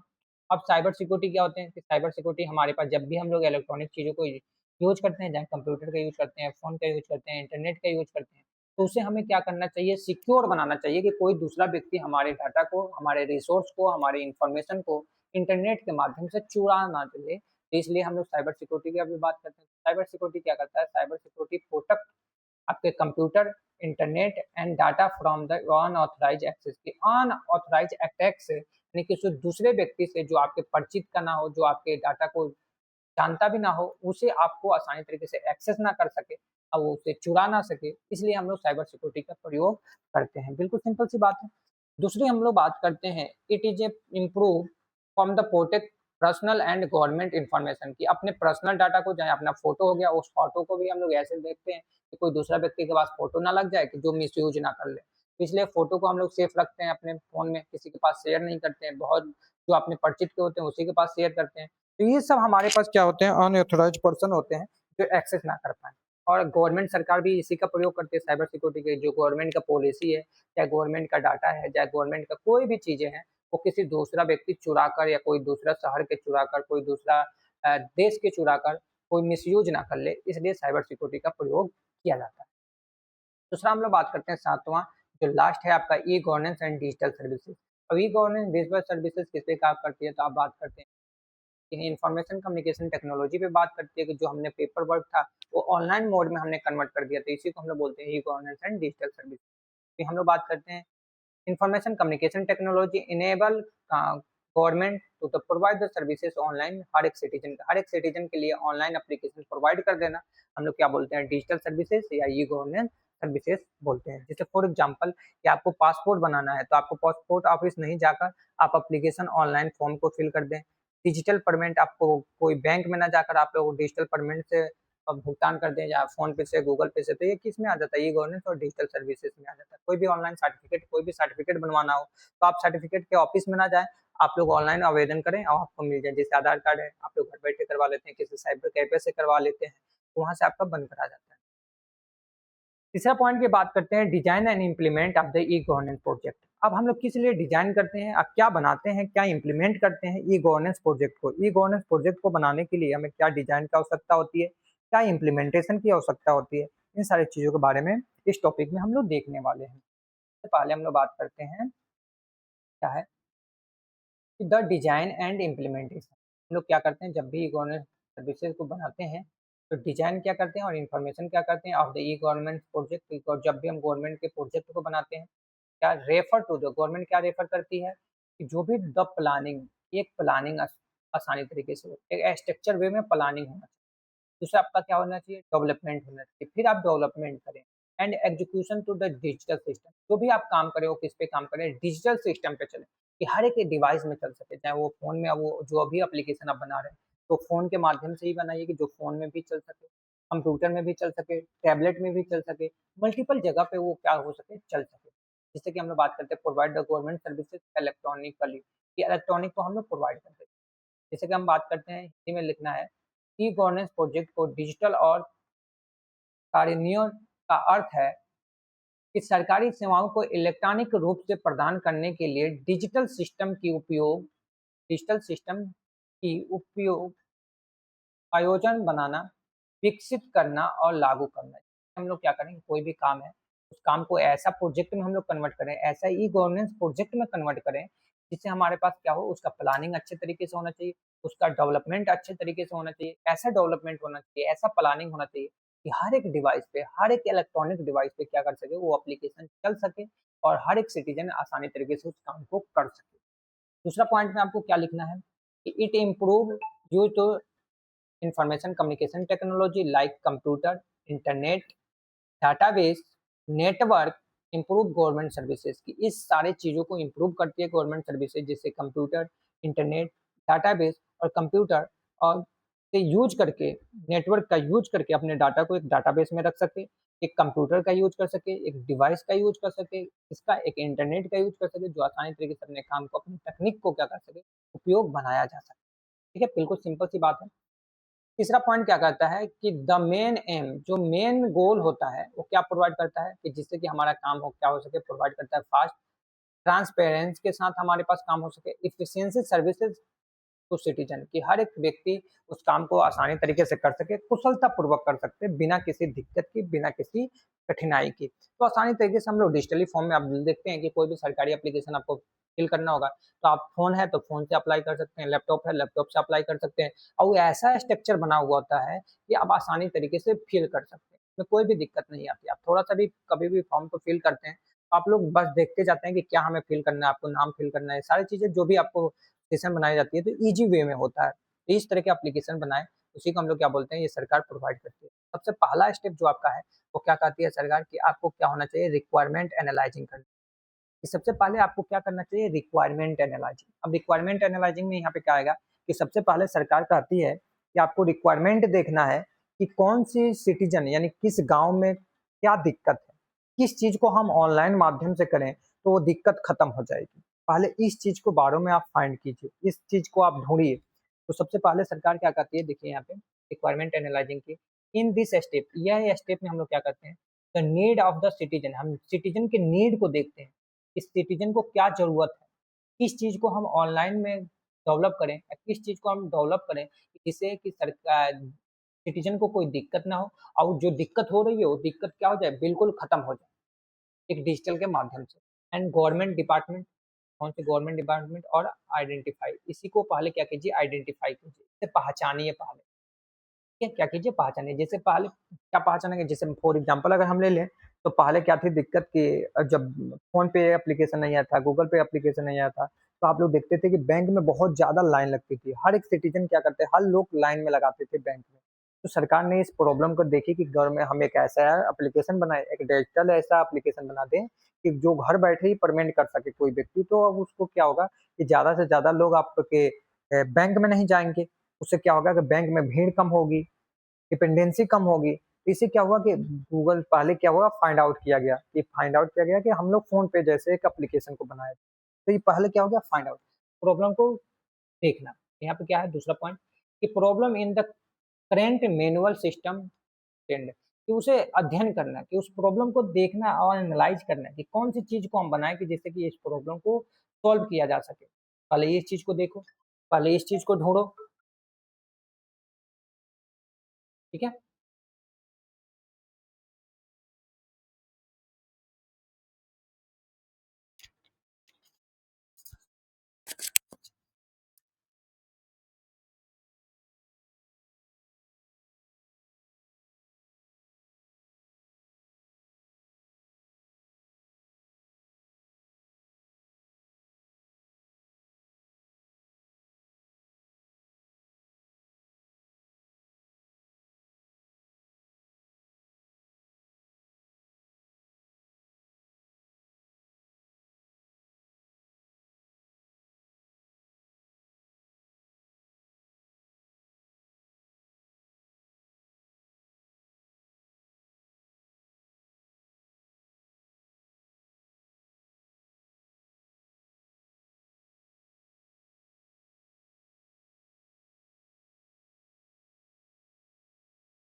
ठीक है? तो यहाँ पे हम लोग देख लिए। चलिए, दूसरा पॉइंट हम लोग बात करते हैं कि दूसरा पॉइंट आपका क्या कहता है? दूसरा पॉइंट हमारे पास होता है प्लानिंग की, कि अब आपने फाइंड कर दिया, प्रॉब्लम को फाइंड कर लिया कि कौन-सी दिक्कत हो रही है सिटीज़न को। अब आप प्लानिंग कीजिए कि किस तरह के आप प्रोजेक्ट को बनाएँगे, क्या आपका गोल रहेगा, कितने दिन में आप कंप्लीट करेंगे, कैसा आप टाइमलाइन रहेगा, सारे कितना पैसा खर्च करेंगे, इसको पहले पहले पूरी तरीके से क्या कीजिए, प्लानिंग कीजिए। प्लानिंग करने के बाद से फिर आप प्रोजेक्ट को बनाइएगा। सबसे पहले हम लोग क्या करते हैं, प्रॉपर प्लानिंग, हमें क्या होना चाहिए, प्रॉपर प्लानिंग होना चाहिए कि हमें क्या करना है, कि जैसे डिसाइड कीजिए कि प्रोजेक्ट का गोल, कि प्रोजेक्ट कितने दिन में खत्म हो जाएगा, में पैसा कितना लगेगा, उसका टाइमलाइन क्या है, पहले इसको प्लानिंग कर लीजिए, स्ट्रक्चर वे में पेपर पर लिख लीजिए। दूसरा उसके बाद से आपको क्या करना है, दूसरा पॉइंट आपको लिखना है, रिसोर्स सर्च करना है, रिसोर्स देखना है। रिसोर्स का मतलब कि हार्डवेयर की, किस पे आप बनाएँगे, लैपटॉप पे बनाएँगे, कि टैबलेट पे बनाएँगे, कि एलसीडी पे बनाएँगे, आप किस सिस्टम पे बनाएँगे, कौन से सॉफ्टवेयर बनाएँगे, उस सॉफ्टवेयर का नाम क्या रहेगा, उसमें पावर क्या लग कितना लाइट लगने वाला है, उसका पूरी तरीके से प्रॉपर तरीके से प्लानिंग बना योजना पूरा तैयार करनी। तो प्लानिंग का मतलब क्या है कि आप जो भी प्रोजेक्ट वहाँ पे फाइंड किए, जो प्रॉब्लम को फाइंड किए, उस प्रॉब्लम को देखिए कि कितने दिन में हम सॉल्व कर लेंगे, उस प्रॉब्लम को सॉल्व करने में कितना पैसा लगेगा, कितना समय लगेगा, उसमें कौन-कौन से सॉफ्टवेयर पार्ट्स लगेंगे, कौन-कौन से हार्डवेयर पार्ट्स लगेंगे, कितना हमें बिजली लगेगा, इन सारी चीज़ों को आप रिक्वायरमेंट को क्या कर लीजिए, योजना को बना लीजिए, पूरा चीज़ इकट्ठा कर लीजिए, जोड़ लीजिए। फिर हम लोग तीसरा पॉइंट के पास जाते हैं, फिर हम लोग जाते हैं सिस्टम डिज़ाइन, फिर अपना डेवलपमेंट कीजिए। सिस्टम को देखिए कौन-कौन सा सिस्टम हमें चाहिए, तो यहाँ पे क्या देखना है कि स्ट्रक्चर एंड द सिस्टम, कि सिस्टम आपको देखना है कि जो हम सिस्टम कर रहे हैं उसमें डाटाबेस कितना लगेगा, उसका इंटरफेस कैसा है, यूजर इंटरफेस कैसे हमें बनाना है, उसका डिज़ाइन हमें कैसा है, उसका कोई भी एप्लीकेशन ओपन करें तो उसको दिखाई कैसे दे, सारी चीज़ों को पहले डिज़ाइन कीजिए। दूसरा हम अब बात करते हैं सिक्योरिटी की, तो security and database protection, database protection को देखिए।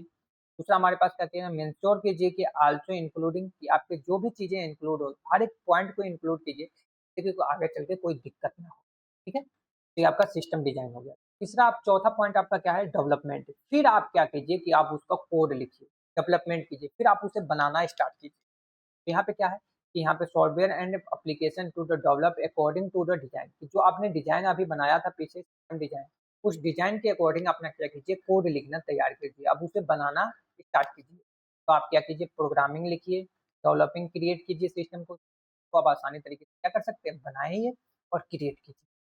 तो चौथा फेज में आपका क्या होता है, डेवलप। पांचवा फेज में होता है कि जब आपने कोड लिख लिया, आपने बना लिया, तो उसे टेस्ट कीजिए। टेस्ट करने का मतलब कि कोई एरर तो नहीं है, एरर है तो उस एरर को सुधारिए, कोई गलती है तो उस गलती को सुधारिए, कोई दिक्कत आ रही है तो उस दिक्कत को सॉल्व कीजिए। यहाँ पे क्या है, this system test to the find error, कि हम लोग क्या करना है कि टेस्ट को अपने जो चलाकर उसे देखना है कि हमारा जो एप्लीकेशन बना हुआ है क्या वो सही है, उस प्रॉब्लम को सॉल्व कर लेगा कि नहीं कर लेगा, अगर नहीं कर पा रहा है तो फिर उसे डेवलप कीजिए, फिर उसे बनाइए। It ensure to the system work correct, जो हमारा सिस्टम वर्क कर रहा है वो सही कर रहा है कि नहीं, तो पहले पूरी तरीके से आप लोग क्या कर लीजिए, चेक कर लीजिए। चेक करने के बाद से आप सीधे चले जाइए 6वां स्टेप पे। तो 6वां स्टेप आपका क्या कहता है कि इम्प्लीमेंटेशन। फिर आप क्या कीजिए, उसे इम्प्लीमेंट कीजिए। इम्प्लीमेंट का मतलब कि फिर आप उसे लॉन्च कीजिए, सिटीजन के पास भेजिए और सिटीजन को यूज़ करवाइए।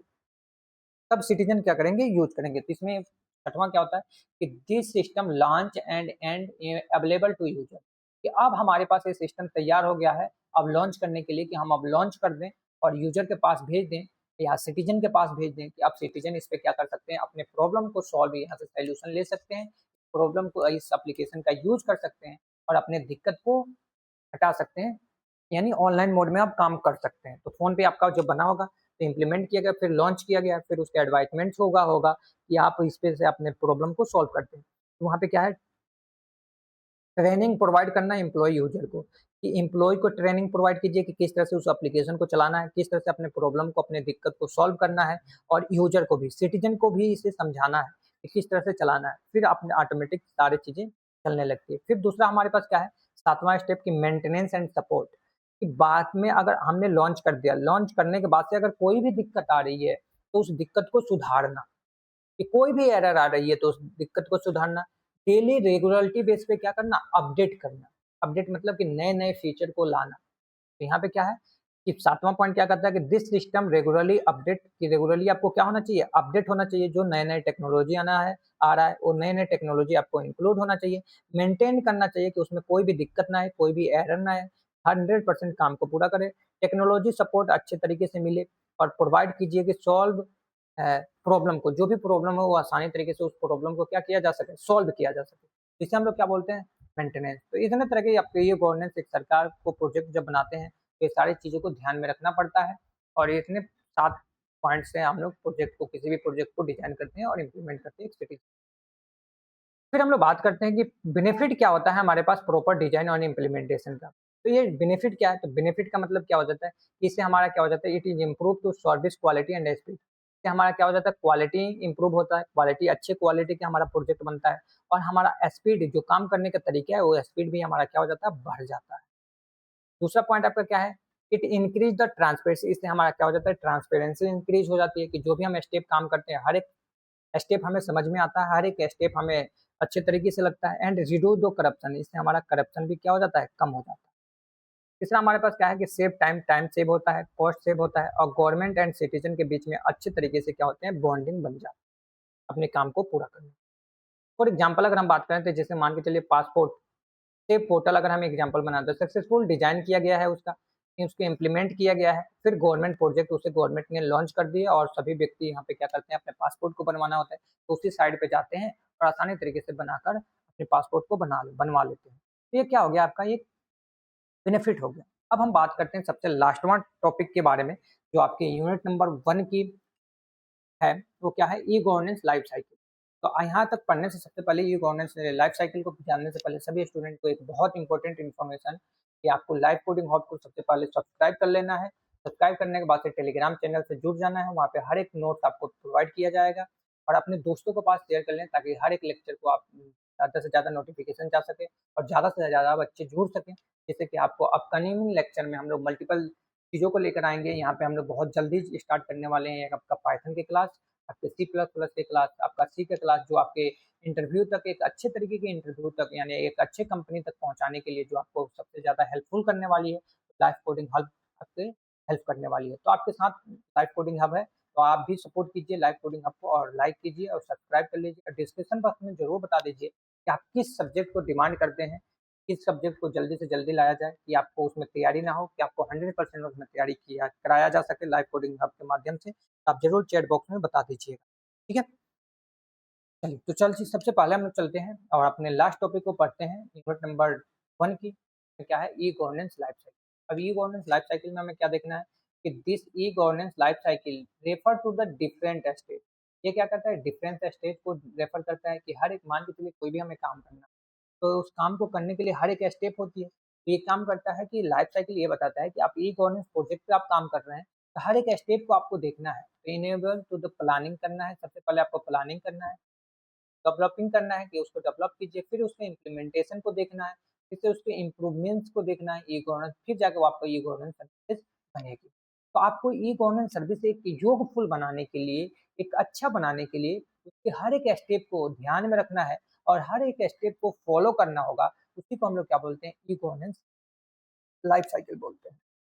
जैसे हम बात करते हैं, it helps to the government successfully improve and design digital services to the citizen. उससे क्या होता है कि एक सरकार क्या करती है, सक्सेसफुल एक सिटीजन के पास अपने डिजिटल सर्विसेज को प्रदान करती है, एक डिजिटल सिस्टम को आपको भेज सकती है जिससे कि आप आसानी तरीके से क्या कर सकते हैं, लिख सकते हैं। जैसे कि हम बात करते हैं कौन कौन से स्टेट है ये गवर्नेंस सर्विसेज, तो सबसे पहले हमारी क्या होना चाहिए, इन्फॉर्मेशन स्टेट। इन्फॉर्मेशन स्टेट का मतलब कि उसके बारे में प्रॉपर तरीके से हमें जानकारी होना चाहिए। फिर से दूसरा हमारे पास क्या होना चाहिए, इंटरेक्शन। इंटरेक्शन स्टेट का मतलब कि हम उसे अच्छे तरीके से जानते भी हैं और अच्छे तरीके से उसे चलाना भी आना चाहिए। तीसरा आपका है क्या है, trans transaction state. Transaction state का मतलब कि हर एक काम किस तरह से वर्क हो रहा है, किस तरह से काम हो रहा है, सारी चीज़ों को हमें अच्छे तरीके से आना चाहिए। दूसरा हम लोग बात करते हैं ट्रांसफॉर्मेशन। ट्रांसफॉर्मेशन का मतलब कि हर एक स्टेप आपको के लिए क्या होना चाहिए, ट्रांसफॉर्मेशन होना चाहिए, हर एक स्टेप सब किसी को बारे में पता होना चाहिए। सबसे पहले चलते हैं, पहला पॉइंट के बारे में बात करते हैं, इंफॉर्मेशन स्टेट। इंफॉर्मेशन में क्या है कि इन दिस स्टेट, यह जो स्टेट है इसमें हम लोग क्या करते हैं, दिस गवर्नमेंट प्रोवाइड करती है अपनी इंफॉर्मेशन, इसलिए सिटीजन के लिए कि कोई भी लॉन्च करना है, कोई भी पोर्टल लॉन्च करना है तो सबसे पहले इन्फॉर्मेशन जाएगा कि ये पोर्टल को हम लोग बहुत जल्दी बना रहे हैं through the website online portal. इससे क्या होगा कि ऑनलाइन वेबसाइट के माध्यम से आपको उस जानकारी को प्रोवाइड किया जाएगा या ऑनलाइन किसी भी पोर्टल्स के माध्यम से आपको क्या किया जाएगा, जानकारी को, इन्फॉर्मेशन को पहुंचाया जाएगा। तो इसमें हिंदी में बात करते हैं, इस चरण में सरकारी वेबसाइट या ऑनलाइन पोर्टल के माध्यम से नागरिकों को जानकारी क्या किया जाता है, प्रदान किया जाता है, जानकारी को दिया जाता है। फिर दूसरा पॉइंट में क्या किया जाता है, citizen can read information. Citizen क्या करते हैं, उस रीड इन्फॉर्मेशन को पढ़ती है, उसे जानती है, but can not interact with the system. But उसके साथ वो इंटरेक्ट नहीं होती है सिस्टम, तो अभी सिस्टम बना नहीं है, उसे इंटरेक्ट कैसे होगी, उसे ओपन कैसे करके वो चलाएगी। तो पहले क्या होता है, इन्फॉर्मेशन को देना। जैसे लाइव कोडिंग हब पे आपका पहले ही हमने इन्फॉर्मेशन दी थी कि मल्टीपल स्किल यहाँ पे आने वाले हैं कि जो आपके कंपनी में हेल्पफुल करेंगे आपको जॉब लेने के लिए। तो आप लोग सबसे पहले क्या करेंगे, सब्सक्राइब कर लीजिए। तो आप सब्सक्राइब करेंगे, इंटरेक्ट हो जाएंगे, ठीक है। यहाँ पे क्या है, जैसे कि मान के चलिए गवर्नमेंट वेबसाइट क्या करेगी, शोइंग द रूल, उसका रूल बताएगी, रूल रेगुलेशन की कब आपको यूज करना है, स्कीम बता देगी, उसके बाद से एंड आपको क्या बताएगी, एनोमेशन बता देगी। तो ये सारी चीजें घोषणा हम लोग जब करते हैं तो ये क्या होता है, इन्फॉर्मेशन स्टेट होता है। अब दूसरा हम लोग बात करते हैं इंटरेक्शन स्टेट। इंटरेक्शन स्टेट का मतलब कि इन दिस स्टेट, ये जो स्टेट है में क्या करेगा, सिटीजन कैन इंटरेक्ट, इंटरेक्ट करेगा किससे, with government services on, online services पे क्या करेगा, इंटरेक्ट करेगा। जो भी एप्लीकेशन लॉन्च हुआ है तो एप्लीकेशन को क्या करेगा, ओपन करेगा। जैसे अभी हमने आपको बोला कि लाइव कोडिंग आपको सब्सक्राइब कीजिए, जैसे आप सब्सक्राइब करेंगे तो क्या हो गया, आप उससे इंटरेक्ट हो गए, जुड़ गए। और जब जुड़ गए तो आपको कोई भी लेक्चर आएगा तो आपके पास पहले नोटिफिकेशन जाए, तो आपको समझ में आ जाएगी कि हाँ, ये लेक्चर लाइव कोडिंग हब पे आ गया है। तो यहाँ पे क्या हो गया, तो पहले इंटरेक्शन का मतलब क्या होता है कि सबसे पहले सिटीजन क्या करती है, इंटरेक्ट करती है गवर्नमेंट एप्लीकेशन को ऑनलाइन के माध्यम से। क्या है, कि can download form, download form को डाउनलोड कर ले, या सेंड करें किसी दूसरे के पास, क्वेरी के पास, या कम्युनिकेशन विद द डिपार्टमेंट, कि अगर आपको कोई भी दिक्कत आए तो आप आसानी तरीके से बातचीत भी कर सकें और अपने प्रॉब्लम को सॉल्व कर सकें। जैसे आपको कमेंट बॉक्स दिया गया है, कमेंट बॉक्स में आपको कोई भी दिक्कत आती है, आप कमेंट बॉक्स में लिख देते हैं कि सर हमें इस लेक्चर चाहिए, ये लेक्चर नहीं पढ़े, तो हम आपको क्या करते हैं, प्रोवाइड करवाने की कोशिश। तो ये सारी चीजें क्या हो गया, इंटरेक्शन हो गया। तीसरा पॉइंट हम लोग बात करते हैं, ट्रांजेक्शन। ट्रांजेक्शन स्टेट में क्या होता है कि दिस स्टेट, जब पूरे इन्फॉर्मेशन आप लोग भर लेते हैं, पूरे स्टेट आप लोग कोई भी एप्लीकेशन भरते हैं, फिल करते हैं, पूरा फिल करने के बाद से आपको पेमेंट का ऑप्शन आता है, कुछ कॉस्ट लगती है, उस कॉस्ट को आप लोग पे करते हैं, तो उसको हम लोग बोलते हैं ट्रांजेक्शन। इसे हम लोग क्या बोलते हैं, citizen can complete transaction online. And transaction online का मतलब किसी भी बिना बैंक के जाए हुए अपने घर बैठे अपने फोन से अपने ऑनलाइन पैसे के, अपने एप्लीकेशन के जो पैसे लगे हैं वो पैसे भर सके। तो यहाँ पे क्या है, इट कैन अप्लाई सर्विसेज, इससे क्या करते हैं, अप्लाई सर्विसेज, पे बिल, जो अपने बिल है उसे पे कर सके एप्लीकेशन के माध्यम से, अपने सबमिट को क्या कर सके, ऑनलाइन सबमिट कर सके। तो बिल्कुल सिंपल सी बात है कि अपने ऑनलाइन भर सके कोई भी एप्लीकेशन, या एप्लीकेशन को जब फिल कर दिए तो उसे सबमिट कर सके जिसे सरकार के पास जा सके। तो जैसे आपको बात करें कि online passport application, online passport application, तो सबसे पहले सरकार ने आपको इन्फॉर्मेशन दी होगी कि आपको अगर पासपोर्ट बनाना होगा तो इस साइट से या ये एप्लीकेशन से आपको फिल करना है। तो आप उसे ओपन करते हैं, इंटरेक्ट होते हैं, इंटरेक्ट होने के बाद से पूरे इन्फॉर्मेशन को फिल करते हैं। फिल करने के बाद से आपको क्या करना पड़ता है, ट्रांजेक्शन करना पड़ता है, यानी आपको सबमिट करना पड़ता है। सबमिट करने के बाद से आपको क्या हो जाता है, वो फॉर्म फिल हो जाते हैं। दूसरा आपका क्या होता है, ट्रांसपेरेंसी स्टेट। ट्रांसपेरेंसी का मतलब क्या होता है कि इन दिस स्टेट, जो ये स्टेट है, ये क्या बताता है कि government services become to fully digital and integrate across platform.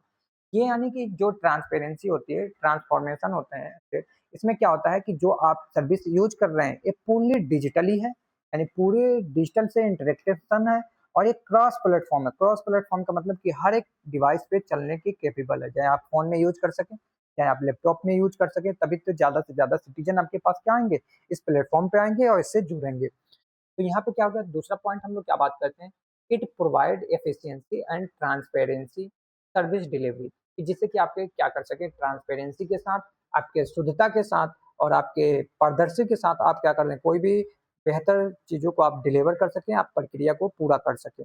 ये क्या होता है, ट्रांसपेरेंसी का स्टेट होता है। तो बिल्कुल यहाँ तक आपको सभी स्टूडेंट को समझ में आ गया, सभी लोग चैट बॉक्स में बता देंगे, कमेंट बॉक्स में कोई भी दिक्कत है तो आप कमेंट बॉक्स में बता सकते हैं। सबसे पहले हम लोग बात करते हैं इंपॉर्टेंट्स क्या होते हैं हमारी ई गवर्नेंस लाइफ साइकिल, क्यों हम लोग देखते हैं ई गवर्नेंस लाइफ साइकिल। तो सबसे पहले हमें हेल्प क्या मिलता है कि it help to systematic development, एक सिस्टमेटिक डेवलपमेंट हो जाता है कि जिससे हम स्टेप बाय स्टेप अपने काम को पूरा कर सकते हैं। कोई भी गवर्नेंस प्रोजेक्ट बनाना है तो उसके स्टेप बाय स्टेप तरीके से पूरा करके हम लोग अच्छे प्रोजेक्ट बना सकते हैं। दूसरा हमारे पास पॉइंट क्या है कि improve efficiency and quality government services, जिससे कि क्या होता है, गवर्नमेंट सर्विसेज की एफिशिएंसी और क्वालिटी, यानी गुणवत्ता और दक्षता दोनों क्या होती है, बढ़ जाती है, बेहतर हो जाती है। तीसरा पॉइंट हम लोग क्या करते हैं, it is ensure to better communication between government and citizen, जिससे हमारा क्या हो जाता है, बेटर कम्युनिकेशन होता है, बहुत अच्छा कम्युनिकेशन हो जाता है, या बहुत अच्छा बॉन्डिंग हो जाती है किसके बीच, एक गवर्नमेंट के बीच, एक नागरिक के बीच। ठीक है, तो यहाँ तक आप सभी स्टूडेंट को समझ में आ गया, और यहीं तक आपका यूनिट नंबर 1 है। तो आपको यूनिट नंबर 1 यहाँ पे ई गवर्नेंस का कंप्लीट हो गया। तो आज के लिए हम लोग इतना ही देखें। तो सबसे पहले सभी स्टूडेंट से गुंजाइश है, गुहार है कि आप सभी स्टूडेंट जाकर लाइव कोडिंग हब को सब्सक्राइब कर लें और अपने दोस्तों के पास ज़्यादा से ज़्यादा शेयर कर लें, शेयर करें, ताकि सभी स्टूडेंट सब्सक्राइब करके अपने हर एक लेक्चर के नोटिफिकेशन आपके पास जल्दी से जल्दी पहुंच सके। तो आज के लिए हम लोग इतने ही रखते हैं, फिर मिलेंगे अगले लेक्चर में और एक धुआंधार सेशन के साथ, जो आपके एग्जाम के लिए बहुत ज़्यादा हेल्पफुल करने वाला है। तो आज के लिए हम लोग इतने ही रखते हैं, फिर मिलेंगे अगले क्लास में। तब स्टूडेंट के जय हिंद, जय भारत। हेलो।